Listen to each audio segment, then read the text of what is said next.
Como vamos a ver en el transcurso de esta clase,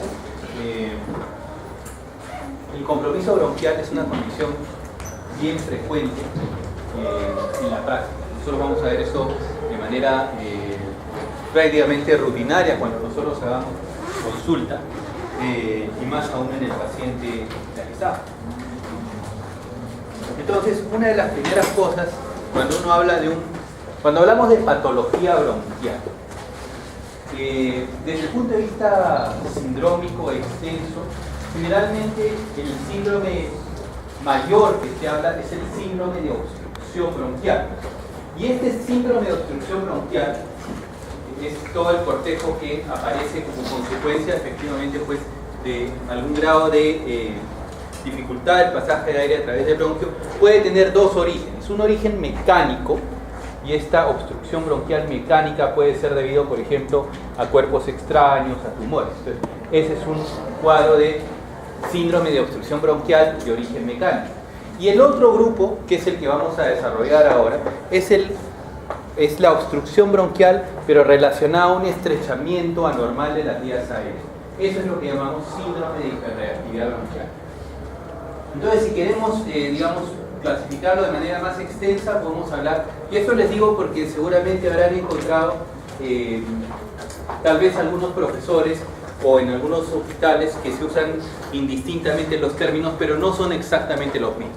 Entonces, la obstrucción bronquial puede ser mecánica o puede ser, digamos, de tipo reactivo, inflamatorio, por una respuesta broncoconstrictora normal. Entonces, en el primer caso hablamos de un síndrome de obstrucción bronquial de origen mecánico, ¿no?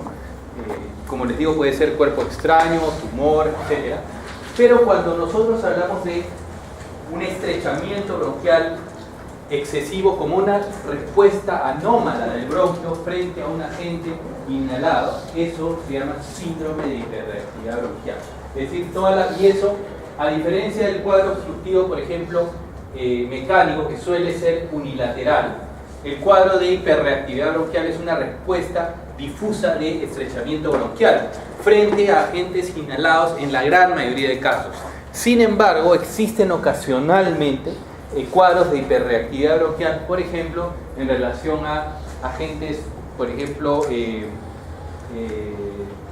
alimentos, ¿no? Por ejemplo, hay personas que en respuesta a alimentos o a fármacos desencadenan una respuesta broncoconstrictora anómala, y eso también es un cuadro de hiperreactividad bronquial. Sin embargo, el cuadro, digamos, la definición inicial clásica que hasta ahora se tiene y que no ha sido modificada, es en principio frente a agentes inhalados, pero también, como les digo, puede haber frente a algunos agentes también, no necesariamente inhalados, pero por vía oral o incluso por exposición tópica.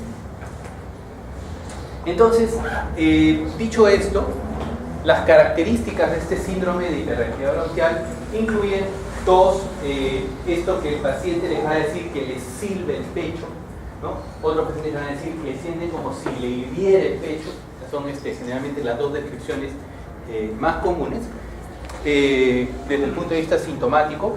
Y bueno, como síntomas posibles, no necesariamente, pero puede haber grados variables de disnea, puede haber expectoración y puede haber opresión torácica, ¿no?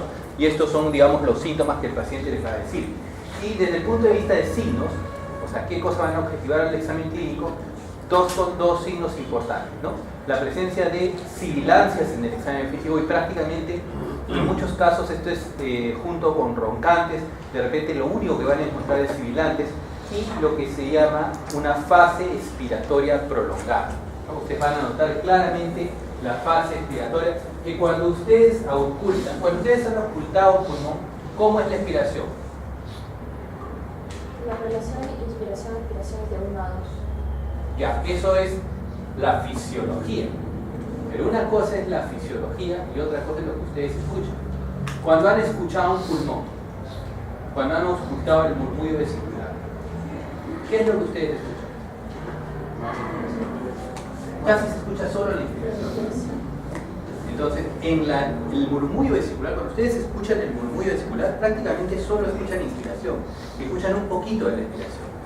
En estos pacientes lo que van a encontrar es una expiración audible que normalmente no se escucha, y no solamente audible, sino que está prolongada. El paciente va a escuchar inspiración y luego la expiración no solamente audible, sino además prolongándose por un tiempo mayor que el habitual, ¿no?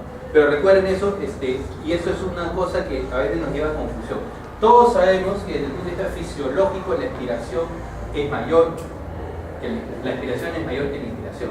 Sin embargo, cuando uno ausculta, y sobre todo en la parte periférica del pulmón, prácticamente lo único que escucha es inspiración y un poquitito de la expiración.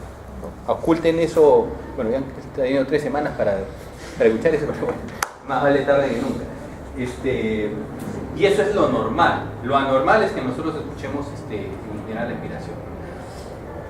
Muy bien, y desde el punto de vista, digamos, la expiración prolongada es un dato que tiene mucha variabilidad de interobservador. O sea, por ejemplo, a mí me parece, a ti no te parece, pero lo que sí es indudable, lo que digamos tiene generalmente un valor diagnóstico importante, aunque no siempre se presente, son las sibilancias.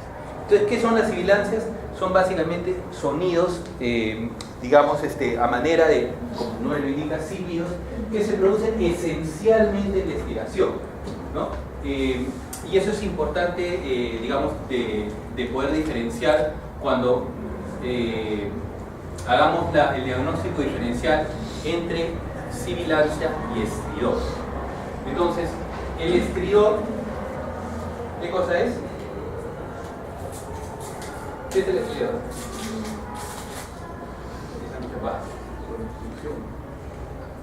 ¿Cuándo se produce estridor?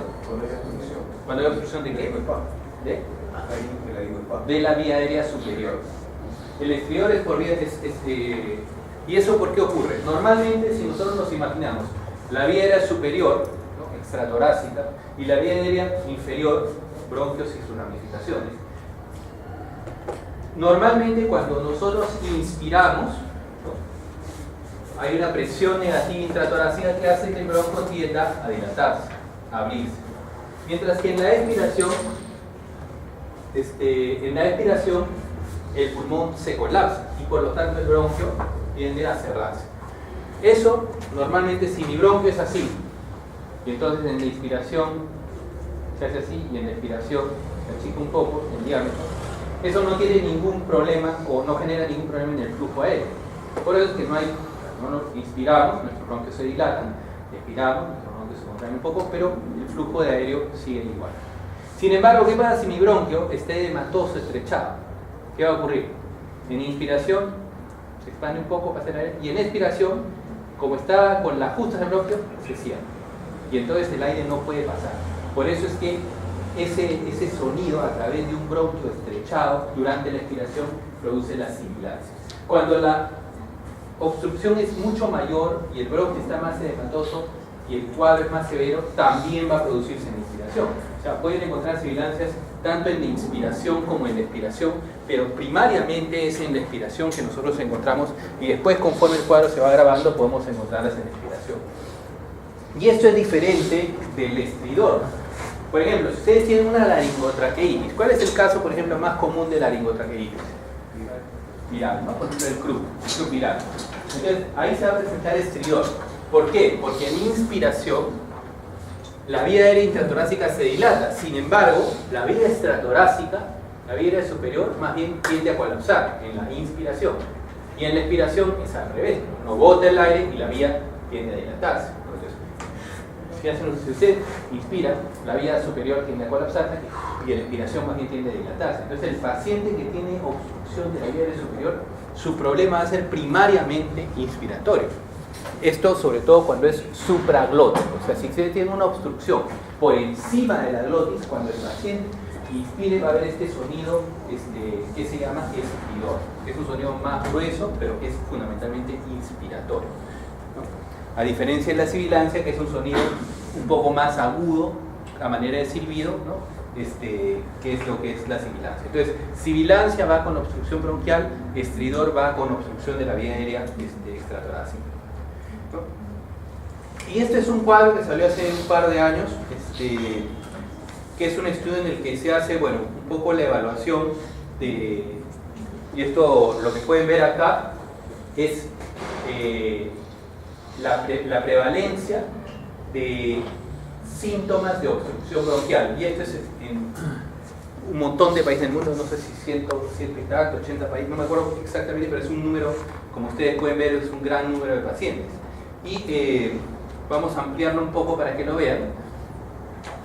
Y entonces, ¿qué es lo que ven? Acá, lo que han preguntado, esta pregunta de acá es una encuesta, y la pregunta es, ¿qué porcentaje de personas han tenido alguna vez síntomas sugerentes de asma? O sea, le preguntan, ¿alguna vez le ha silbado el pecho? ¿O le ha faltado el aire con una sensación, de manera episódica? Entonces son las dos preguntas. O sea, ¿ha tenido sensación episódica relacionada ¿ha tenido sensaciones episódicas de que le falte el aire o le silbe el pecho? Y en el Perú la prevalencia vida, o sea, si alguna vez en la vida le ha pasado eso, es más o menos 22%. Y como ustedes ven, a nivel mundial, probablemente, o sea, el Perú está en uno de los lugares más elevados, ¿no? Vean, solamente estamos debajo, bueno, la isla de Mar y las islas Canal son pues islas con 10 personas, de repente si 3 tienen síntomas, bueno, ahí está. Pero estamos prácticamente solamente en Nueva Zelanda, Irlanda, vean todos esos países. Nueva Zelanda es una sorpresa porque no hay mucho, digamos, que pensar por qué, pues, es llamativo. Irlanda y el Reino Unido son países, bueno, sobre todo la parte pues, de Londres, ¿no? Ustedes saben, es una parte que es muy húmeda y muy fría, ¿no? Costa Rica también llama la atención, bueno, pero acá está Perú, un 22%. Y cuando se le pregunta esta digamos una pregunta que en términos genéricos nos indica una idea general de cuál es la frecuencia de síntomas asmáticos, pero cuando se le pregunta ya una pregunta mucho más puntual, es decir, ¿qué porcentaje de la población ha tenido más de 4 ataques y específicamente de sibilancia? ¿Qué porcentaje de gente siente que le ha silbado el pecho al menos 4 veces en el año? O sea, y esto es casi muy certero, prácticamente no existe otro diagnóstico adicional de asma probablemente, ¿no? Y vean ustedes que nuevamente el Perú está en uno de los lugares en el mundo más alto. Entonces, nosotros a nivel, cuando se hacen, obviamente esto no tiene un valor diagnóstico, o sea, no se le ha hecho una espirometría, nadie los ha examinado, simplemente han hecho un cuestionario de síntomas, pero es un buen proxy, es una buena aproximación epidemiológica para darnos cuenta de la magnitud del problema. Entonces, en los cuadros de hiperreactividad bronquial y probablemente asma son muy frecuentes en el Perú y ustedes lo van a ver eso muchísimo en la práctica clínica. Y eso vamos a ver un poco, detallar un poco más, ¿no? Entonces, cuando nosotros veamos hiperreactividad bronquial, ya hemos visto, ¿no? O sea, desde el punto de vista clínico, el síndrome está constituido por síntomas y síntomas. Los síntomas básicamente son sensación de tos, silbido de pecho, opresión torácica, disnea, tos, expectoración, y dentro de los signos, expiración prolongada de sibilancias. Cuando nosotros encontramos eso, generalmente la pregunta que nos debemos hacer o le debemos preguntar al paciente es si esto es digamos, una condición nueva de pocas semanas de evolución, y vamos a hablar acá menos de 4 semanas de evolución para hablar de condiciones agudas, o esto ya lo tiene varios meses, y en este caso vamos a hablar de causas de hiperreactividad crónica. Mientras las causas, o sea, si el paciente viene con pocos días o semanas de un cuadro de síndrome de hiperreactividad bronquial, básicamente nosotros vamos a tener la bronquitis aguda y lo que se llama la hiperreactividad post-infección viral como condiciones asociadas a la presencia de este cuadro. Más raro es, algunos casos de neumonía pueden ir con hiperreactividad bronquial, pero no es el cuadro dominante. Injuria por inhalación, pacientes que han estado expuestos, por ejemplo, a incendios. Reflujo gastroesofágico, que generalmente su presentación suele ser más crónica, pero también los episodios agudos pueden generar eso. Y el uso de inhibidores de enzima de convertidora de angiotensina o beta bloqueadores, o sea, fármacos que tengan un componente cuando recién el paciente empieza a recibir tratamientos, pueden desencadenar en forma aguda hiperreactividad bronquial. Y cuando nosotros veamos causas, más bien cuando el paciente ya viene con varios meses de cuadro de hiperreactividad bronquial, básicamente los diagnósticos involucran asma, enfermedad pulmonar obstructiva crónica, enfermedad por inhalación de biomasa y pulmón secular tuberculoso, haciendo la salvedad que la enfermedad por inhalación de combustible de biomasa generalmente puede comportarse como un EPOC, pero además tiene otros componentes particulares por los cuales lo agrupamos en una categoría distinta. Y hay algunas causas mucho más raras: alveolitis alérgica extrínseca, fibrosis quística, aspergilosis broncopulmonar alérgica. Recuerden, esta es una reacción alérgica frente al aspergillus, reflujo gastroesofágico o uso crónico de inhibidores de enzima convertidora de angiotensina, o también beta bloqueadores, que es el otro fármaco que se reporta como causa crónica, pero es bastante infrecuente como causa primaria de consulta. Entonces, en estos vamos a centrarnos en las causas comunes. Como siempre en medicina, uno tiene que pensar en lo común. O sea, cuando un paciente viene con un cuadro de hiperreactividad bronquial aguda, o sea, no voy a pensar que esto es reflujo gastroesofágico. Voy a pensar primero lo que ocupa el 90% de casos: bronquitis aguda y hiperreactividad bronquial postviral.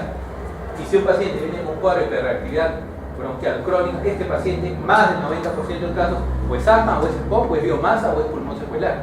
No hay mucho más en el Perú. Las otras condiciones, como les digo, son condiciones raras, y cuando no encontremos las más frecuentes, ya nos vamos a la siguiente, ¿no? Entonces, esto es esencialmente el resumen de lo que hemos comentado, ¿no? Entonces, vamos a ver primero bronquitis aguda, que es probablemente la causa más frecuente de hiperreactividad bronquial aguda en la consulta, ¿no? Y esto generalmente es un cuadro viral, muchas veces precedido por un prodromo de rinorrea, tos, que es de menos de 3 semanas de evolución, usualmente no acompañado de fiebre. El examen físico lo que encuentra generalmente son roncos y milancias, pero lo típico es que estos hallazgos sean bilaterales y difusos, ¿no? Cuando vean hallazgos localizados en un solo lado, eso lo más probable, o en todo caso, lo primero que tienen que hacer es tomar una radiografía para ver que no se trate de un caso de presentación atípica de una neumonía, ¿no? Entonces, esa es la primera cosa.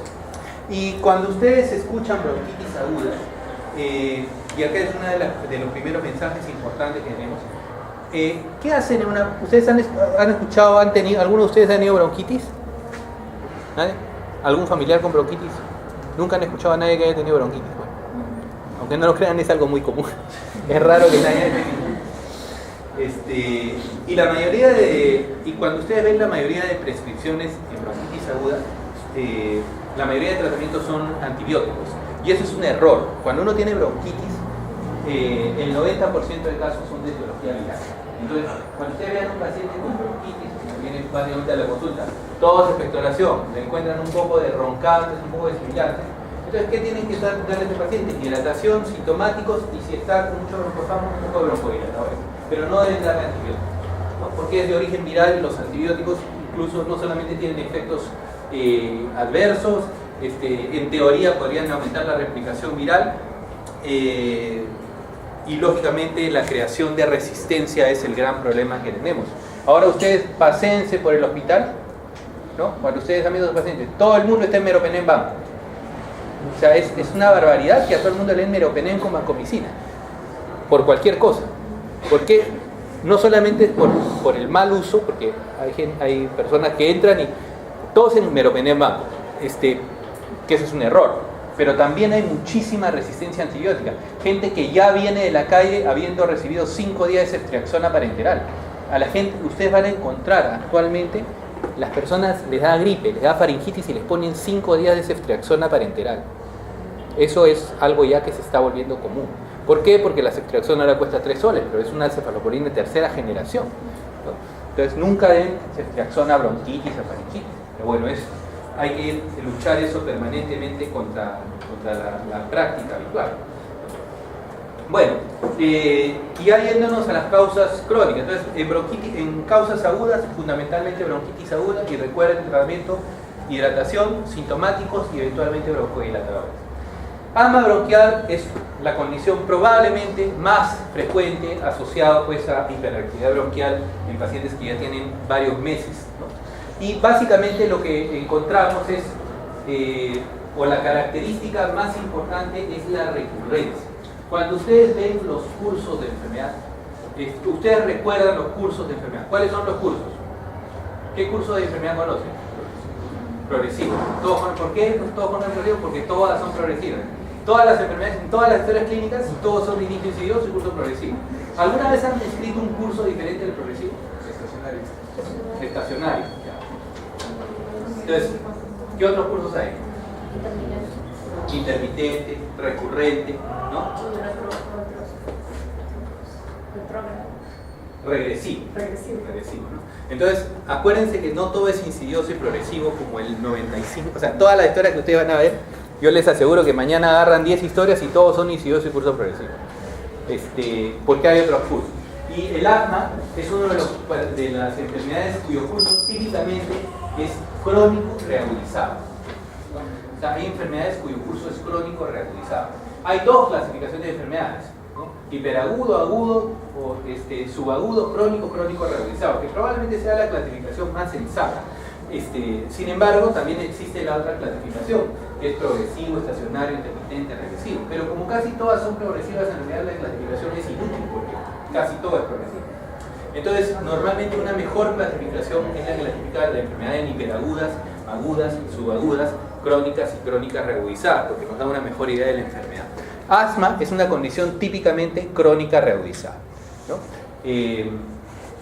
Recurrentes si usamos la otra clasificación. Y básicamente el componente más importante del asma es que hay obstrucción del flujo aéreo. Y esa obstrucción bronquial, la característica más importante es que es reversible. Y esta es la diferencia más importante, como vamos a ver en la siguiente enfermedad, con enfermedad pulmonar obstructiva crónica. En la enfermedad pulmonar obstructiva crónica, la obstrucción es irreversible, porque es un cambio de toda la estructura parenquimal pulmonar, mientras que en el asma lo que predomina es el broncoespasmo, y por lo tanto, y el proceso inflamatorio. Entonces esto es reversible.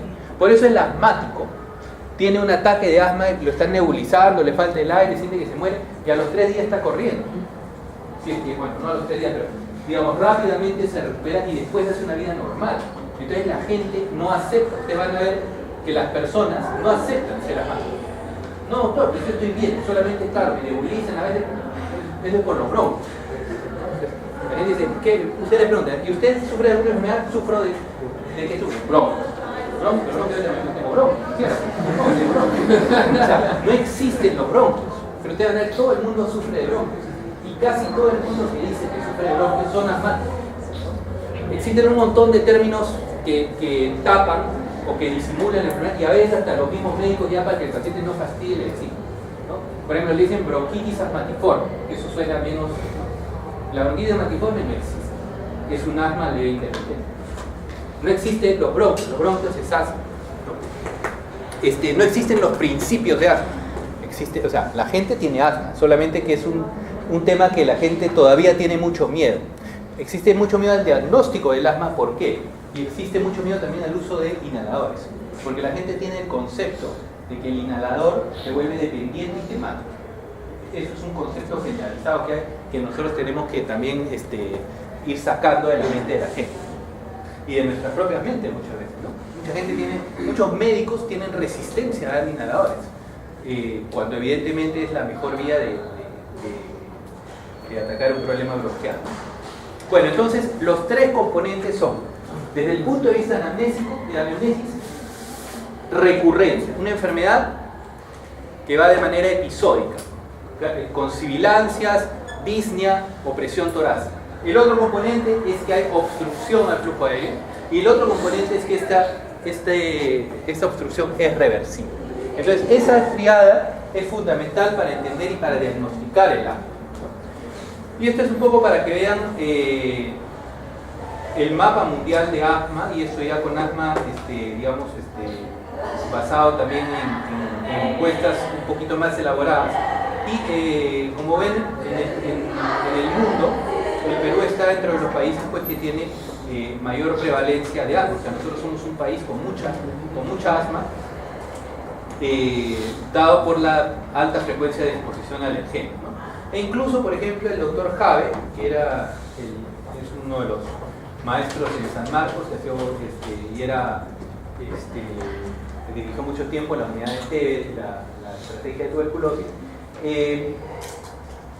hizo una encuesta entre los 5.000 y tantos ingresantes a San Marcos, y entonces él encontró que igual 17% tenían algún síntoma en la vida sugerente de asma, el 10%, alrededor del 10% tenían asma con sensación de sibilancia, alrededor del 9% habían recibido alguna vez medicación para asma. Entonces, vean que eso no solamente, cuando se ha hecho ya estudios también en población peruana un poco más, en grupos más específicos, no es solamente en la población general, de repente entre los pacientes pobres, qué sé yo, sino en la población incluso de estudiantes universitarios es una condición bastante común, ¿no? Entonces, esto que hemos comentado ya está definido de acuerdo al consenso GINA. Bueno, esta definición se ha mantenido en el GINA 2017. El GINA es la Iniciativa Global para el Tratamiento del Asma, ¿no? Y este consenso se actualiza todos los años. Justo hace unos días, creo que hace un par de semanas, ha salido la nueva versión, 2017. Entonces, todos los años se va reactivando y es, digamos, el gol estándar, es la guía que todo el mundo usa para manejar asma. Entonces esto lo van a ver ahora, lo van a ver cuando lleven medicina interna, lo van a ver cuando sean externos, cuando sean internos, cuando sean residentes, lo van a ver toda la vida. O sea, el GINA lo van a ver transversalmente a lo largo de toda la carrera. Entonces es importante que se familiaricen con este consenso. Pero básicamente lo que nos menciona es la presencia de síntomas respiratorios fluctuantes, o sea, que tienen variaciones en el tiempo, incluyendo sibilancia, disnea o presión torácica, asociados a limitación variable del flujo respiratorio. Entonces, lo mismo que hemos comentado, es historia de síntomas respiratorios fluctuantes con limitación variable del flujo respiratorio, ¿no? Esto es, bueno, la mayoría de casos de asma, esto ya lo han revisado ustedes en fisiopatología, así que solamente lo voy a pasar muy rápidamente, depende, pues, por un lado de la producción aumentada de inmunoglobulina E y dos, de la activación de los mastocitos que en contacto con el alergeno van a generar la liberación de histamina, leucotrienos, que van a tener dos respuestas. Y esto sí me gustaría enfatizar, que el asma tiene dos respuestas, una respuesta temprana, en la cual lo que hay es broncoespasmo y edema, y es del ataque, la crisis asmática. En ese momento tenemos que darle al paciente rápidamente un broncodilatador para aliviar. Sin embargo, también hay una respuesta tardía que se va desarrollando a las pocas horas, que involucra inflamación de la vía aérea y obstrucción.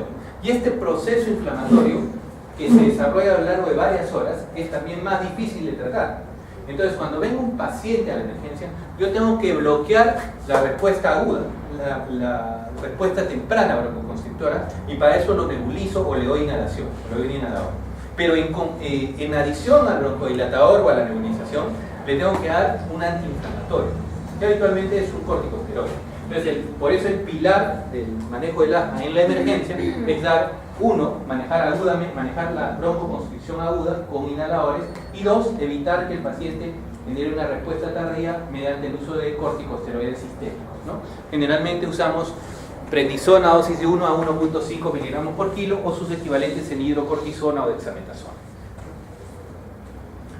Y la otra célula importante es los eosinófilos, ¿no? Y acá es importante, ahorita tal vez no nos interese mucho desde el punto de vista diagnóstico, sin embargo un dato importante es que actualmente hay anticuerpos monoclonales contra eosinófilos para pacientes que tienen variantes muy severas de asma. Entonces ustedes lo pueden dar anticuerpos monoclonales que vayan contra los eosinófilos y con eso disminuyan la respuesta inflamatoria.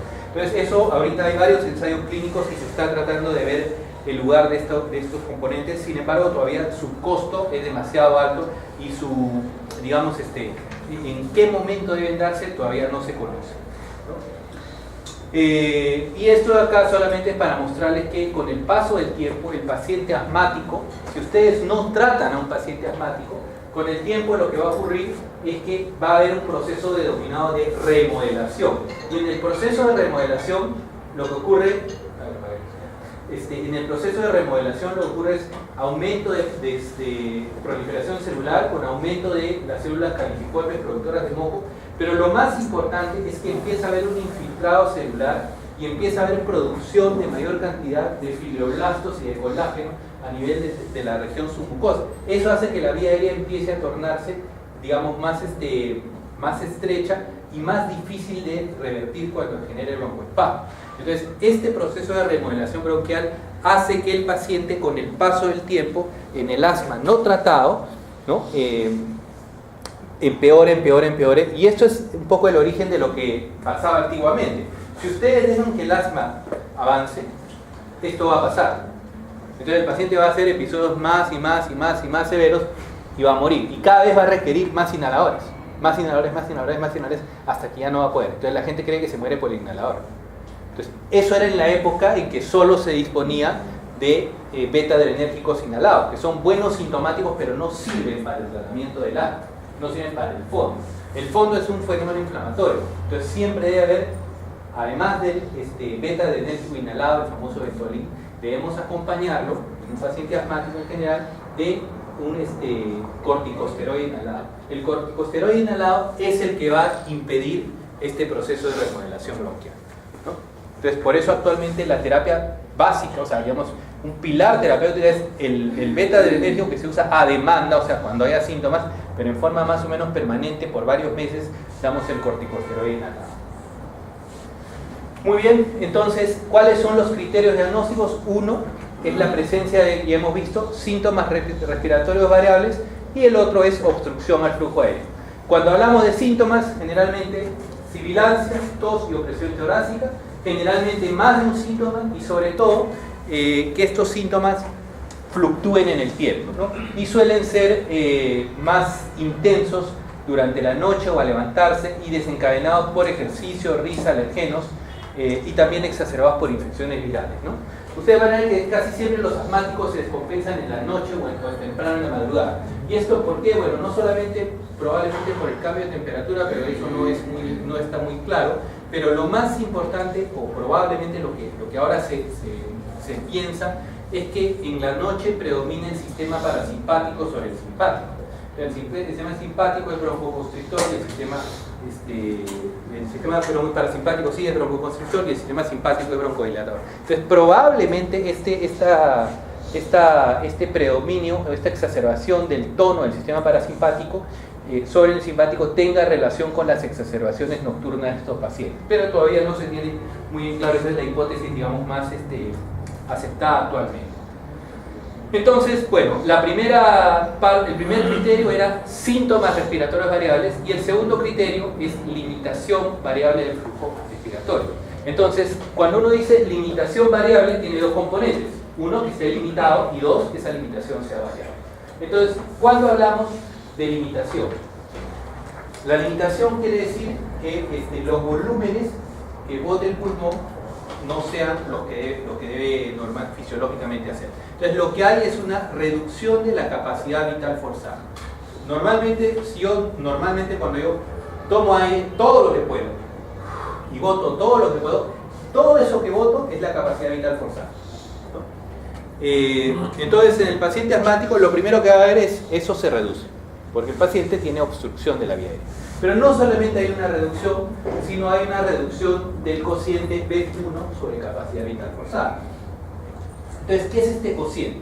Normalmente cuando yo boto todo el aire, es de la capacidad vital forzada, casi todo, más del 80%, lo boto en el primer segundo. Ustedes hagan la prueba, boten todo el aire que puedan y van a darse cuenta que después del primer segundo ya, por más que sigan soplando, ya no sale nada, ¿no? Ponen su mano aquí y van a ver que en el primer segundo lo botaron casi todo y después ya no sale, por más que hagan el esfuerzo en soplar. Entonces, normalmente el volumen expiratorio forzado al primer segundo es 80% a más del total de la capacidad vital forzada. En estos pacientes esa proporción se reduce. ¿Por qué? Porque como está obstruido, entonces va a demorar más en salir, ¿no? Entonces, por eso es que se reduce esta relación. Entonces, eso es el primer criterio, que el flujo expiratorio esté limitado. Y el siguiente criterio es que esto sea variable, o sea, que esto no sea fijo. Entonces, ¿cómo demostramos que esto es variable? Uno es que le ponemos un broncodilatador, por ejemplo, el paciente lo hacemos. Le hacemos la espirometría, sopla, hace su capacidad vital forzada, luego de eso le damos un broncodilatador, y luego el broncodilatador cambia, mejora. Entonces, eso es un criterio. Lo otro es que el flujo expiratorio pico, que es otro parámetro, cambie también. Luego, si hay una mejoría significativa, luego de darle 4 semanas de terapia antiinflamatoria, si el paciente hace broncoespasmo inducido por el ejercicio, y ya más raramente el reto bronquial, que eso casi ya no se usa, que sea histamina, metacolina, a ver si se desencadena una reacción, pero eso es mucho más, prácticamente no lo hacemos nunca, ¿no? De hecho, nunca lo hemos intentado hacer, no es casi en situaciones en donde hay una duda diagnóstica muy grande y bueno, probablemente no se, pero generalmente lo hacemos pruebas terapéuticas en ese momento, ¿no? Acá tal vez lo interesante es lo que es el flujo expiratorio pico. ¿Qué es el flujo expiratorio pico? Consiste en cuando uno, porque esto de acá, a diferencia de esta parte, la capacidad vital, el BEF1, nosotros lo tenemos que hacer mediante una espirometría. Para hacer una espirometría necesitan un espirómetro, pueden ser portátiles, en fin. Pero para hacer el flujo expiratorio pico, lo único que necesitan es un flujómetro. Y todo asmático debería tener un flujómetro. Un flujómetro es un aparatito, que es simplemente un cilindro, en el cual el paciente sopla, y entonces ven ustedes cuál es su flujo pico, en mililitros ¿no? Por segundo. Entonces ustedes dicen, por ejemplo, este paciente botó su flujo expiratorio, el máximo flujo que tiene es de 500 mililitros, 500 centímetros. Y eso lo apunta el paciente. Y eso es un excelente predictor de descompensaciones. Por ejemplo, el paciente viene y su promedio es 500 y se siente un poco mal, está con tos, sopla y está en 200. Ese paciente va a salir de una crisis asmática.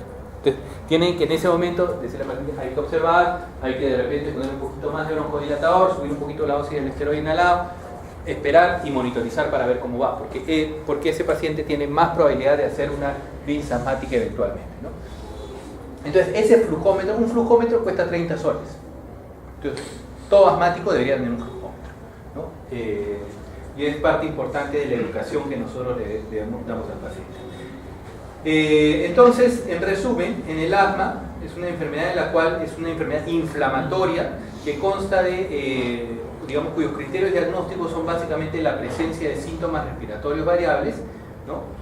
Síntomas recurrentes y limitación variable del flujo expiratorio, y esta limitación variable generalmente el criterio es hacer una espirometría en la que encontremos 1. Reducción de la capacidad vital forzada, 2. Relación de la relación BEF1 sobre capacidad vital forzada, y 3. Que mejore con el broncodilatador. Le damos broncodilatador y esos parámetros mejoran, ¿no? Entonces eso es básicamente el criterio más usado para el diagnóstico final de asma.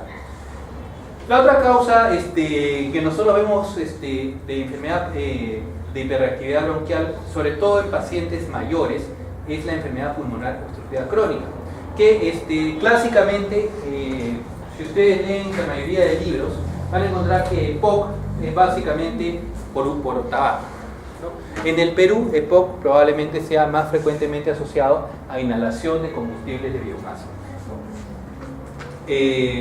Y otra causa importante de hiperreactividad bronquial crónica es el pulmón secular tuberculoso. Entonces vamos a ver un poquito nada más lo que es la EPOC. Entonces la enfermedad pulmonar obstructiva crónica, acá el dato cardinal que lo diferencia un poco del asma, la fisiopatología es completamente diferente. Ustedes ya lo han visto también en el curso de fisiopatología, ¿no? El EPOC, a diferencia del asma, en el asma donde predomina el mastocito, el eosinófilo, en el EPOC y el componente es básicamente inflamación y broncoconstricción, en la enfermedad pulmonar obstructiva crónica el componente más importante es la activación de los sistemas proteasa, antiproteasa, el desbalance entre las proteasas y antiproteasas, la activación de estrés oxidativo, la activación de metaloproteinasas, la destrucción del parénquima pulmonar y bueno, la hipersecreción crónica de moco. Entonces, y básicamente no depende, y las células más importantes son a diferencia del asma, que son los eosinófilos mastocitos, acá son neutrófilos y macrófilos, ¿no? Entonces, esa es un poco la diferencia fisiopatológica. Y justamente esa diferencia es importante, porque como es un proceso destructivo, la obstrucción bronquial es permanente, ¿no? Entonces, eso es lo que la diferencia fundamentalmente desde el punto de vista clínico diagnóstico del asma. Entonces, es una obstrucción irreversible, pero que además la característica es lentamente progresiva. O sea, el paciente con EPOC no sabe cuándo le empezó el EPOC, ¿no? Es un paciente, ¿desde cuándo? Sí, bueno, hace algún tiempo me canso de repente cuando camino mucho, pero ya 20 años, es una disnea de esfuerzo que va empieza de forma lenta y progresiva. Esta es una enfermedad que típicamente sí tiene un inicio insidioso y un curso progresivo, ¿no? Y enfermedad pulmonar obstructiva crónica abarca tanto a la bronquitis crónica como el enfisema. Antes se diferenciaba mucho, ¿no? Nos hacían mucho énfasis en decir, ¿es bronquitis o es enfisema? ¿Es bronquitis o es enfisema? Y realmente casi todos los pacientes con EPOC tienen algo de bronquitis y algo de enfisema, por lo cual en general no es muy útil la diferenciación entre estas dos condiciones. Sin embargo, tienen síndromes clínicos que vamos a ver en un momento. ¿Cómo diagnosticamos EPOC? Entonces, EPOC se diagnostica básicamente identificando síntomas, digamos, de sospecha, que como ven ustedes, ninguno de ellos es claramente específico. Y en estos pacientes que tienen síntomas de sospecha, les hacemos una espirometría. Entonces, lo primero es identificar a pacientes. Si el paciente tiene una disnea típicamente progresiva, exacerbada por el ejercicio, persistente, de bastantes meses de evolución, tos que puede ser intermitente o no productiva, cualquier patrón de producción de esputo y la historia de exposición a factores de riesgo. ¿Qué historia de exposición? Tabaco, largamente a nivel mundial la causa más importante, pero probablemente en nuestro país exposición a combustibles de biomasa. Y lo otro es la historia familiar, porque hay pacientes que tienen estas deficiencias en el equilibrio de proteasas, antiproteasas, que digamos tienen cierta agregación familiar. Sin embargo, como les repito, las dos condiciones más importantes que hay que buscar es síntomas respiratorios crónicos, exposición a factores y exposición a factores de riesgo, que son las condiciones más importantes. Y si el paciente tiene algún síntoma que nos haga sospechar, entonces el siguiente paso es pedirle una espirometría, ¿no? Y acá el criterio diagnóstico es sencillo, es nada más que la relación B1, es decir, que de la capacidad vital forzada, el volumen expiratorio del primer segundo esté reducido. Y esto nos indica que hay obstrucción de la vía, ¿no? Entonces, y que ustedes además le dan un broncodilatador y no mejora. Entonces, es obstrucción fija del flujo aéreo. Entonces ustedes van a ver, el criterio diagnóstico es sencillo. Sin embargo, se ha complejizado un poco, ya antes solamente un poco, digamos, diagnosticábamos el EPOC, pero ahora, en el último consenso, ya lo que se recomienda es que todo paciente con EPOC debe clasificarse, 1, su grado, y 2, su grupo. Entonces ahora hay grupos de EPOC que dependen básicamente de los síntomas del paciente, y el grado de EPOC que tiene que ver cuánto está el BF1 con respecto al esperado para la edad, ¿no? Entonces, ¿qué quiere decir esto? Primero, yo he clasificado al paciente que tiene una reducción del BF1 con respecto a la capacidad vital forzada. Lo otro que tengo que hacer es ver este BF1, este volumen expiratorio forzado al primer segundo, compararlo con lo que yo esperaría que el paciente tenga para su edad. Entonces, si el paciente tiene más del 80% del que yo espero para la edad, entonces digo que es un grado 1 de EPOC, ¿no? Y así voy bajando de 10 en 10 y tengo grados 1, 2, 3, 4. Entonces, no quiero que sepan, porque eso lo van a aprender en medicina interna 1. Lo importante es que sepan que que no sepan los grados de memoria, porque hay tablitas para hacerlo, no es necesario sabérselos, pero lo que es importante saber es que al paciente con EPOC hay que clasificarlo, 1 según su grado y 2 según el grupo. Y para saber el grupo de EPOC, nosotros tenemos que clasificar dos cosas. 1, el grado de disnea que tiene el paciente, o sea, cuánta disnea tiene, y 2, cómo impacta en su calidad de vida, cómo impacta en su salud el EPOC. Y para eso tenemos, para clasificar la disnea, la escala NRC modificada, y para identificar el grado de impacto en la salud hay un cuestionario que se llama el cuestionario CAR.